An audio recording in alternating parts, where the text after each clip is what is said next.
Yeah, so this video is going to be an update on my breast cancer and being in remission and what the next steps are going to be.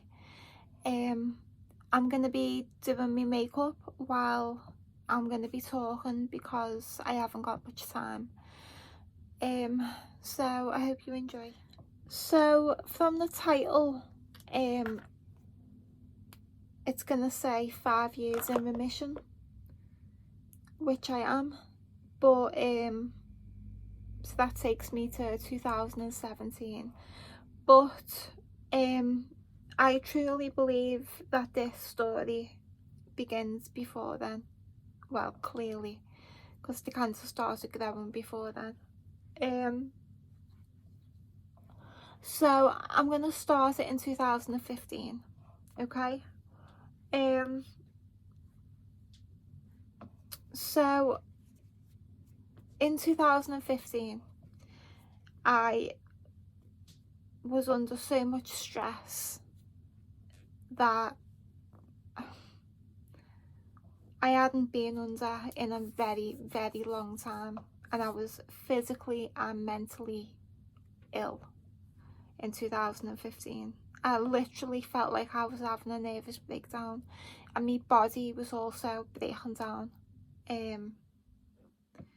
I'd started my second year of university, and that on top of a 10-year anniversary of an attack, I was losing my mind. But in 2015, what I do remember is my breast was starting to get really, really hot and itchy all the time.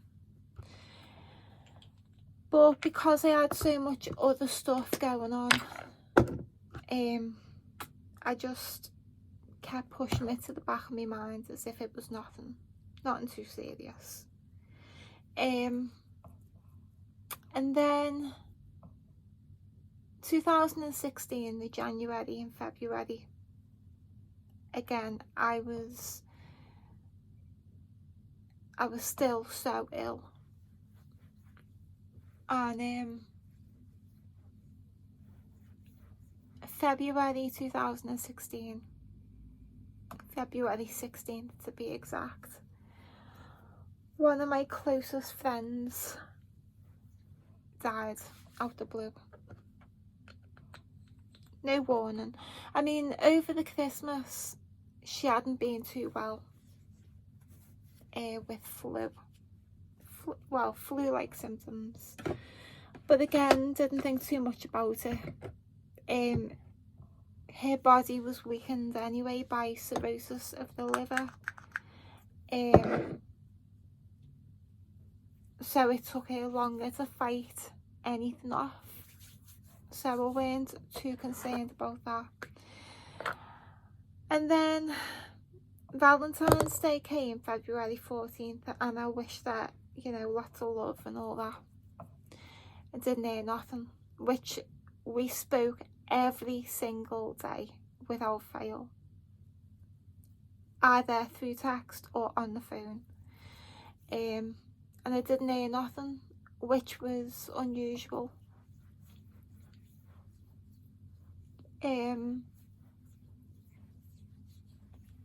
But I was going out that night, double date, and I thought, oh well, maybe she's got plans or tired or whatever. The next day came, nothing.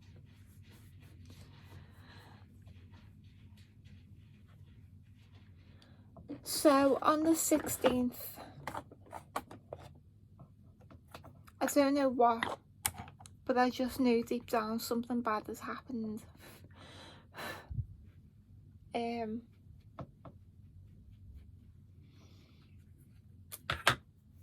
Tried phoning her, no answer. And I thought, this is so weird. Got on her Facebook. On the 17th, I phoned her mum's house and her brother answered. And her brother said, she died yesterday, on the 16th.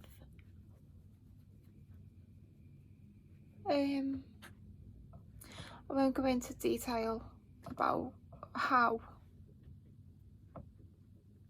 but it weren't a good death. She didn't go asleep and die. It was a painful death and she didn't deserve that. So after that, so this is still 2016, early. After this, after the funeral and that, I fell into a deep, deep depression.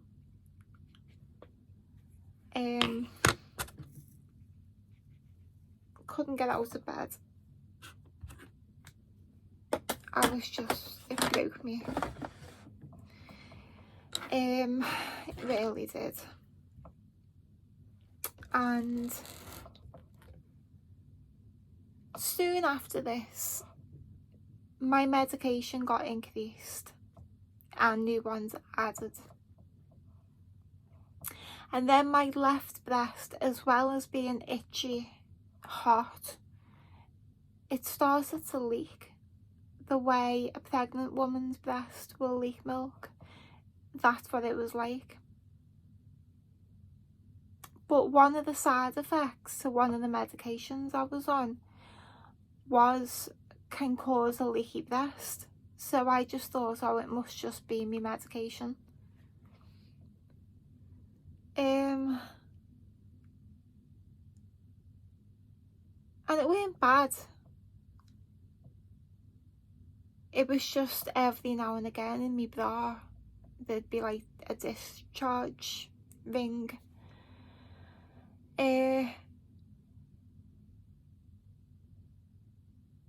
But by the September,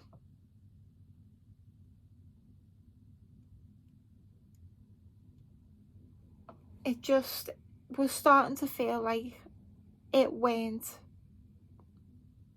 nothing. It was very sore. I just thought I'd go to the doctor, see what they say. And went to the doctor and she felt, and she said, you've got lumps. And I said, have I? And then she asked, don't I check them? And I said, no, I don't check them at all.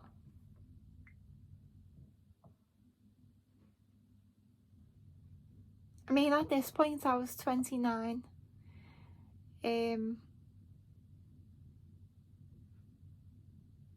Yeah, I just turned 29. So breast cancer weren't even on my radar.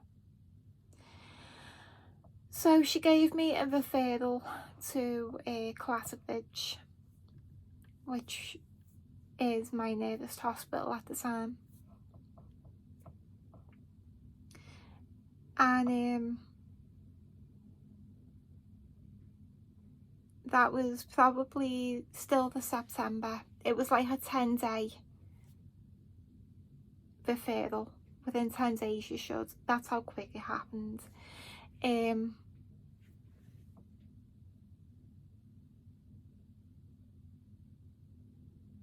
So I went, gave the doctor all the symptoms,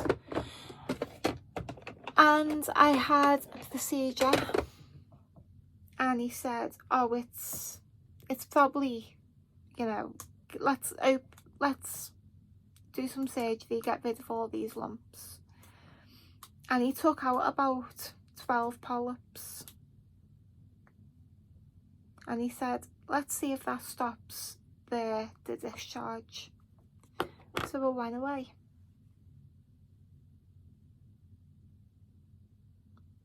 The polyps were sent off to be tested. They came back okay, but I was still getting the discharge. So went back, had another operation to remove the entire milk duct. The discharge obviously stopped because there was no way for it to come out anymore. But the result of that came back, it was cancer. So then I had to have another procedure to get the lymph nodes removed to see if the cancer had spread. They came back, no, it hadn't. But they also said to me, because I'm 29, the chance of the cancer growing again and coming back is quite high, and that they'd recommend a mastectomy. And I said I'd only have a mastectomy if I was going to have a double mastectomy, and they said that's fine, we can do that. And so at first the plan was to get both done at the same time, and then he talked me out of it and said let's do one and then the other, give you the chance to recover. So I said okay. So I had to go back in for the mastectomy. This is now 2017.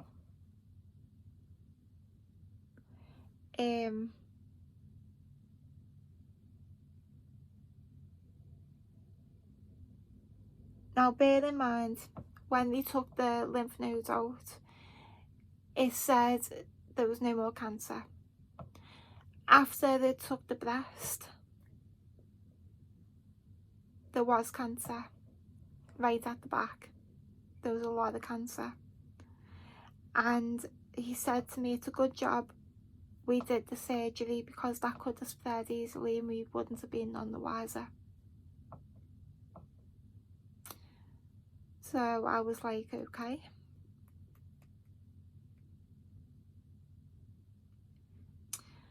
So by this point, I'd had a lot of procedures.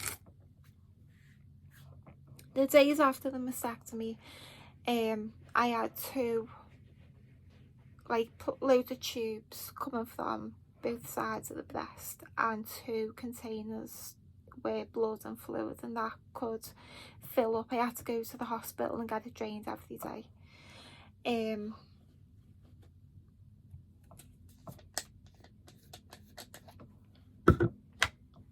Which weren't an issue. I mean, it was, but you know, not the end of the world. So anyway, very early on I was concerned that the breast was looking weird. Oh, and I'd also said, when I was saying about I'll have a mastectomy but I want both doing, I also said, what happens if it goes wrong? And I was told by my Macmillan nurse and the surgeon, don't worry, whatever goes wrong we can fix.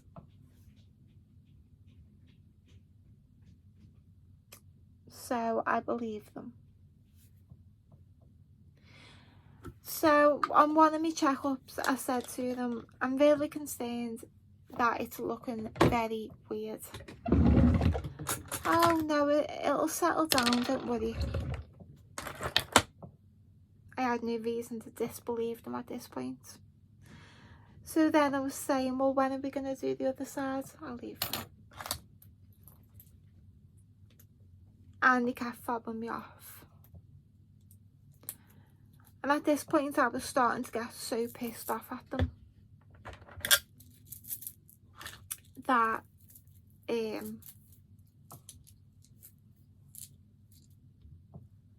yeah, I was just fuming at this point. They weren't doing anything they said they were going to do, and I have real concerns, and they kept fobbing me off. And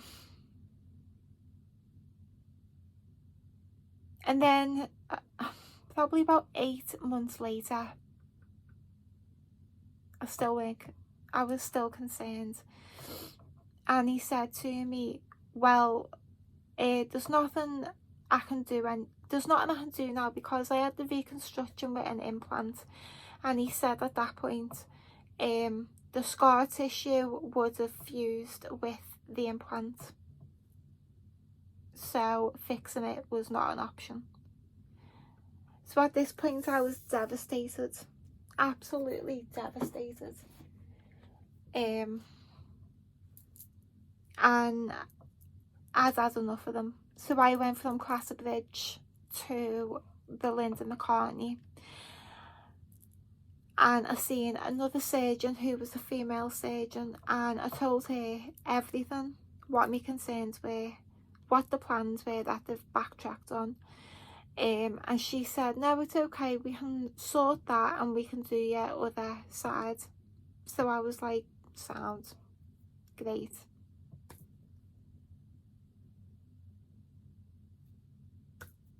Nothing was happening.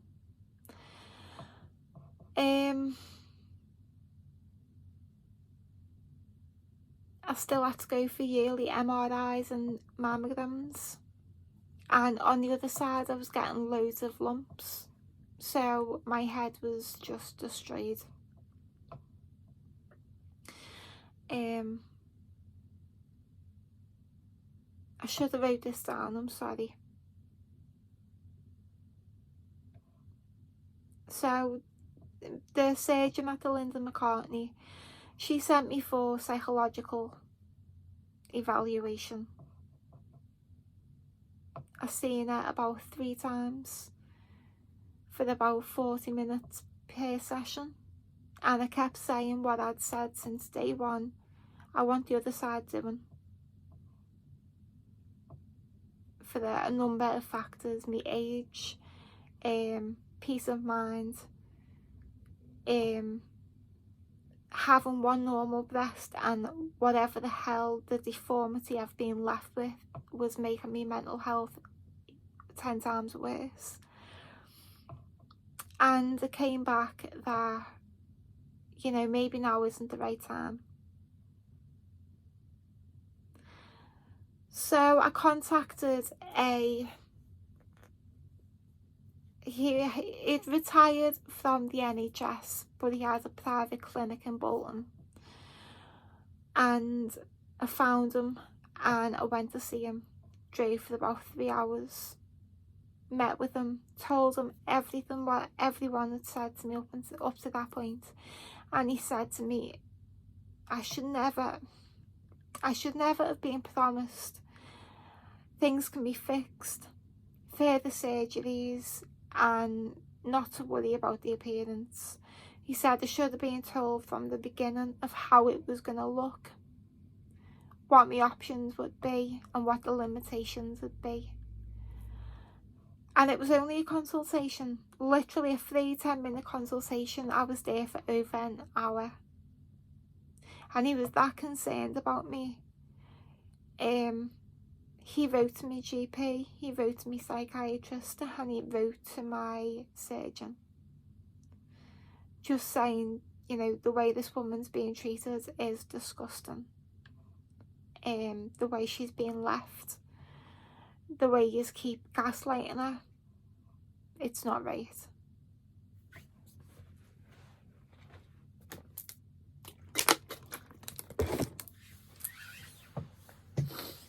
So then kept going for me mammograms and all that, kept coming back okay.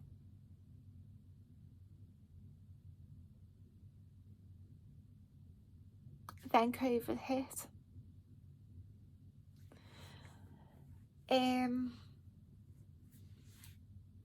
And my quest for answers still hasn't stopped.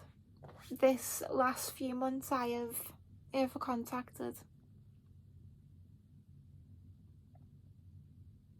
Oh, in between that, I contacted some plastic surgeons in Liverpool who do breast implants, and they said no, that it needs to be someone who knows what they're doing when it comes to a mastectomy.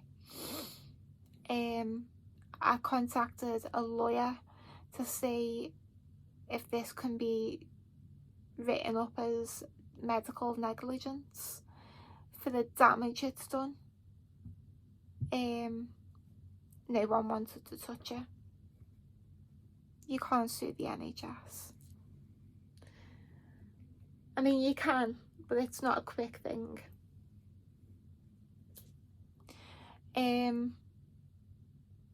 I contacted a clinic who does filler, and I said, is there a way that you could, with filler, create a more rounded shape on top so it looks a little bit more symmetrical? And they said no, because it'll just leave a lumpy appearance with it being such a big area. I contacted a clinic in Turkey about a fat transfer. Can they take fat from an area of my body and inject the top of the breast with fat? They said no. Outside of the body, the fat dies quickly, and going in, there's no guarantee that it's going to be smooth. I contacted someone else about, is there such thing as like half moon implants that you can just put in the top? They don't do that.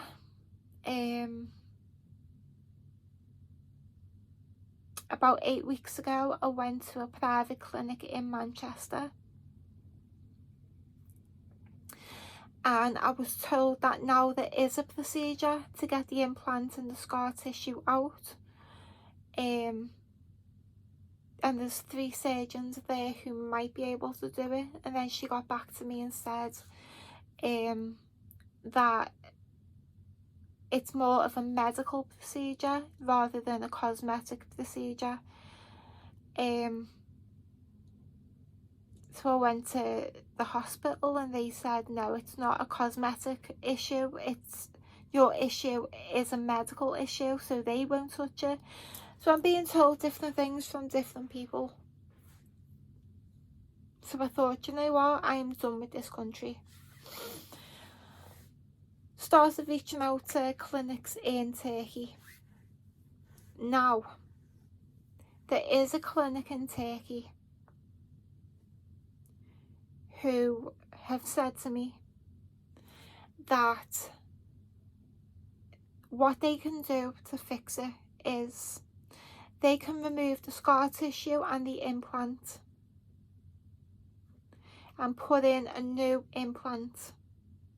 And now, because there won't be enough skin there, that they'll do a skin graft from the buttock to create a whole new breast. And while they're at it, they can put another breast implant in the other side so it's symmetrical. The only issue with that is, well, there's a few issues. So the few issues are, it'd be 11 days, 8 grand.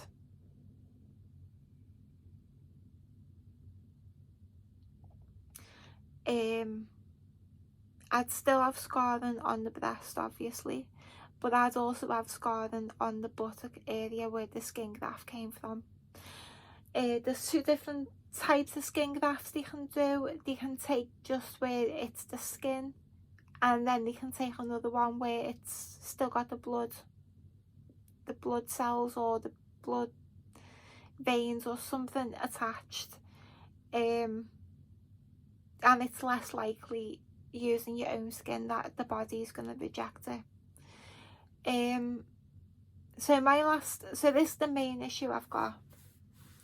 My last surgery was last August for endometriosis. I had 2 surgeries, but the main surgery I was in hospital for 13 weeks. I needed a blood transfusion. In fact, I needed multiple blood transfusions. I was in for 3 weeks. I'd stopped breathing. So that price of 8 grand, I reckon that could easily be doubled if I've got to stay in hospital longer, if I need blood, if I need oxygen.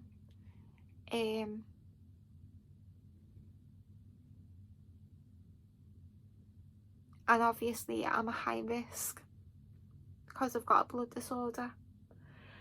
So other than the turkey, the only other option I've got is America, which I haven't looked into yet. And you know what, I feel so ungrateful. On one hand I feel ungrateful because I am cancer free,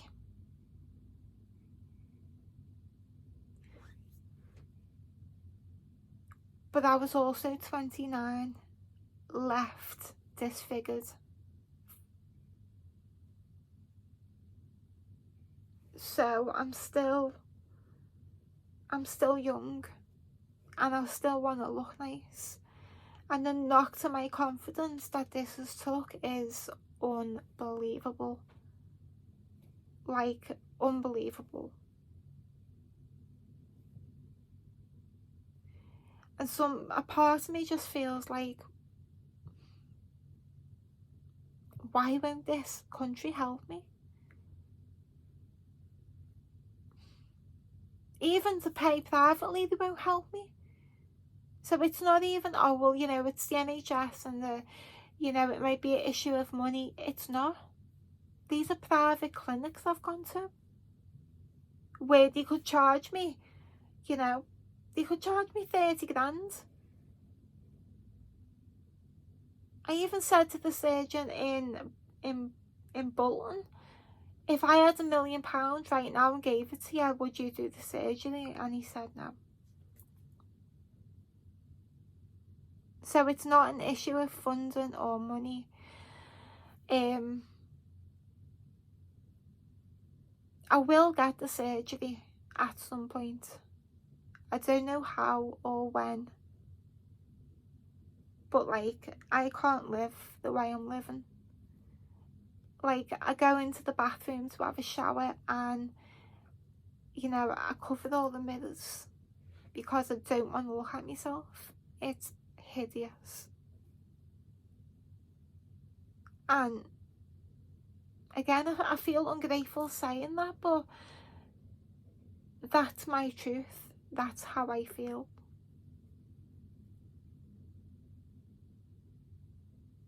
You know, I am grateful that they got the cancer.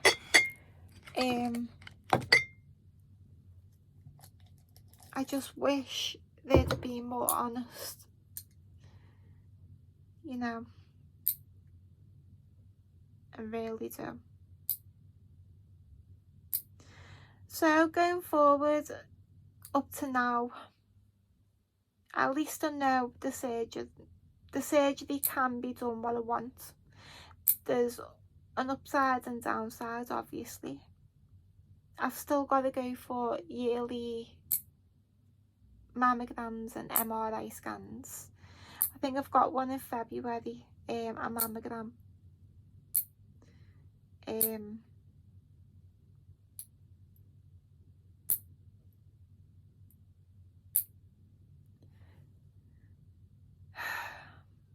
It's hard. It really is hard. And people won't let you be miserable about it. It's like, you can't be unhappy about it because you're a survivor. And to moan about the way you've been left, people don't like it, and I don't care. That's my opinion on my body. You know, I went to a support group once, actually. Me Macmillan nurse said it might be good for me, and I went, and it weren't good at all. I walked out with a cob on because everyone was like in the 60s and 70s, and it's like, your experience is not the same as mine when I'm 29. You've had your kids, you've breastfed them, you know, it's just not the same. And I had a cob on and walked out. But anyway, I I just thought I'd catch up on the journey so far. And if and when I start looking into America, I'll do an update. But, you know, if you want to be unhappy about something, be unhappy about it. People will always say, oh, you shouldn't feel like that. But if that's how you feel, then that's how you feel. Don't worry about it. Be miserable. Be angry. I know I am. I think I'm more angry that I've just been lied to non-stop. Non-stop lies. If I'd been told from day dot, this is what will happen, this is how you're going to look like, and this is what we're limited to do, I would have been like, okay, fair enough, now I know. But constantly dangling that carrot, it's cruel. But anyway, I've got to get going and got to make a move. I'm hoping to be filming the Craze and Lord Boothby on Wednesday or Thursday. So I'll see you in that one. Take care.